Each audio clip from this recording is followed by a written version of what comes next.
Hi, this is Amir with the US Chartbreakers here at Zach's Traders Cafe for Tuesday, the 23rd of May. Starting off with the S&P as usual, where we get our bearings in terms of the market. Here we're finding support above old resistance around 4150, 4160. Nice little consolidation at the moment, despite the debt ceiling concerns.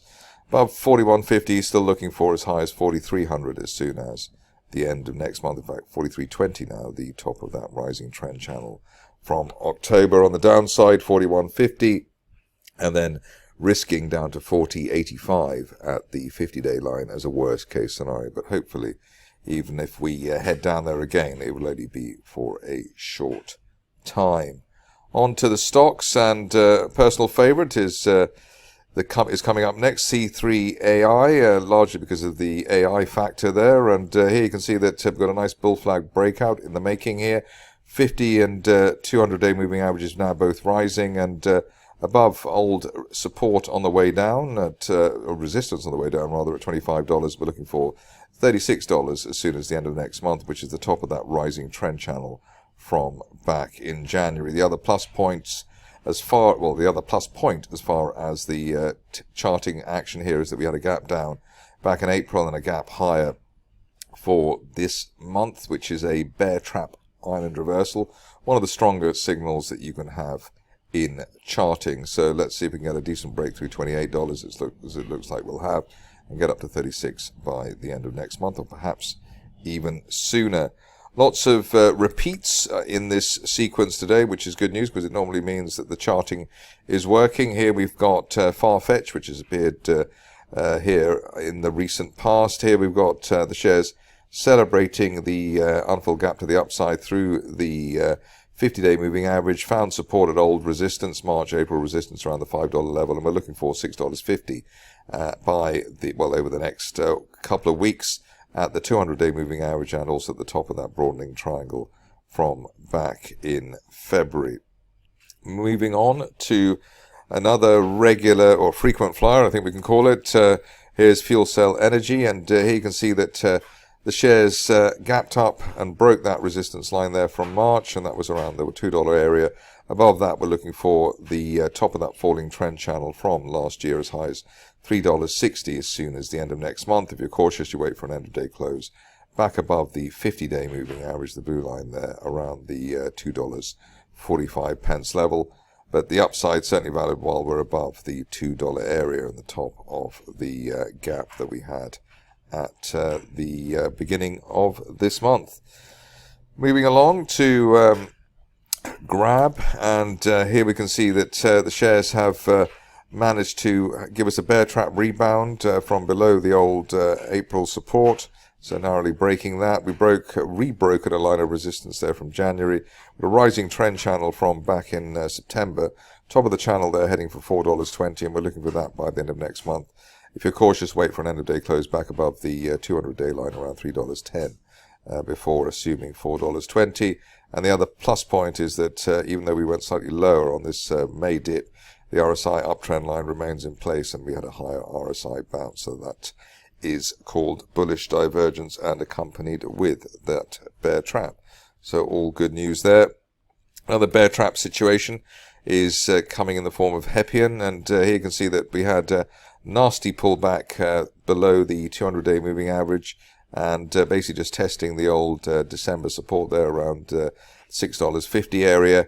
Gapped up through both the gapped up through the 200-day line, the black line there around $11.70, and the view now is that the longer we stay above the January to March resistance around $17.50, the greater the chance of a move to $28 at the top of a rising trend channel from June last year, and that could happen as soon as the end of next month. So the upside there certainly looking as though it's there while we're above the $17.50 area. Another recent winner, which is back again for more, is IONQ, and here you can see that the shares hit our initial target there at $9, which is obviously very satisfying.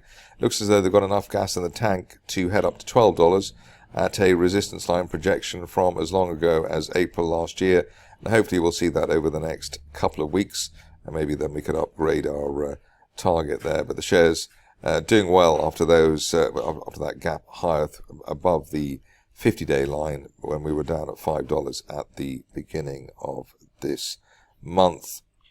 Another decent situation is coming up next in the form of Luminar, where we broke a line of resistance there from March around the $6 area. Above that, we're looking for as high as $11. If you're cautious, be waiting for an end-of-day close back above the 200-day line. That's currently around $7.30. So maybe you want to wait for that. RSI bounce above neutral 50 is encouraging, as is the share price support around $6.30 at the 50-day moving average. Well, with there's no up-to-day close back below that, we're certainly looking for $10 plus on Luminar. Moving on to a stock which hasn't appeared here before, but may have plenty more appearances, Microbot Medical. Here we've got the shares delivering a gap through the 50-day line, which is one of the best starting signals, and bullish divergence as well ahead of that move. So obviously somebody was guessing correctly that there was going to be a turnaround here. Broadening triangle rebound, the top of that triangle up to $4.80. We're looking for that over the next couple of weeks, especially while we remain above the resistance on the way down around the $3 level, so above $3. Looking for $4.80 over the next 2 to 3 weeks. On to another stock, which is one of the Chartbreaker favorites, at least regular appearances here. Here we've got Plug Power, which rather nastily decided to give a new leg to the downside, but we have managed to break a line of resistance there from back in February, and we maintain the bullish divergence line that we've had since March. So that suggests that the longer we stay above $8, the greater the chance of a move up to $12 or even $13 as soon as the end of next month. If you're cautious, of course, maybe wait for an end-of-day close back above the 50-day line at $9.50 before assuming that $12 or even $13 is on its way. Moving on to Riot, and here you can see that the shares have delivered a pretty smooth consolidation there above the 50-day line. Plenty of support points above that rising 50-day line, which is very, very bullish. It tends to be a continuation signal. Looking for at least a retest of last month's 1450 zone and that resistance line projection there from April last year.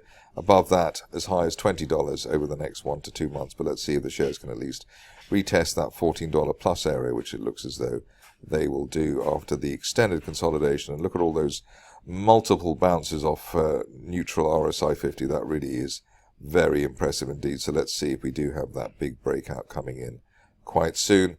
If you're cautious, maybe at least an end-of-day close above the recent neckline resistance at $12.90 might be the momentum trigger for you. Moving along to another repeat. In this case, it is Recursion Pharmaceuticals, and you can see that we've got this broadening triangle base, the usual story of breaking sharply through the 50-day line, and actually in this case touching the 200-day moving average. The old resistance on the way down was around $7.95, and above that we're looking for the top of the triangle there, $10.90 to be hit by the end of next month.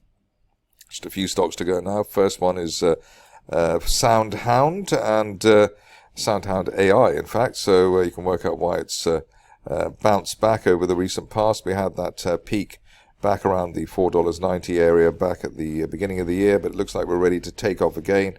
RSI rebound around the 50 level and a break of the 50-day moving average and that resistance line there from February above $2.60. We're looking for $6 as soon as the end of next month, and obviously if you're cautious you wait for neckline resistance around $3.30 to be broken before assuming a journey to the top of that rising trend channel from September at $6. Couple of stocks to go now. First one is Upstart, which has really been a decent performer over the recent past. Here we've got a situation where we had a target at the resistance line there from back in October. The shares managed to almost exactly hit that around the $29.30 area. Looking for an end-of-day close through that resistance line to give us a new leg to the upside as high as $36 by the end of next month. Probably the easiest thing to say is that if we break $30, we're up to $36 there for Upstart as a best case scenario. At this stage, only well below $25. Initial May resistance really delaying the upside scenario. Finishing off with Vectivio, and here you can see that we've got this wonderful consolidation there above a rising 50-day moving average. That suggests that we're pretty close to a breakout and heading towards the top of the rising trend channel from way back in August 2021. That's heading up to $14.60, and ideally we see that as soon as the end of this month, especially while there's no breakback below the $10.80 level, recent swing low support. That's it from me today. More updates tomorrow.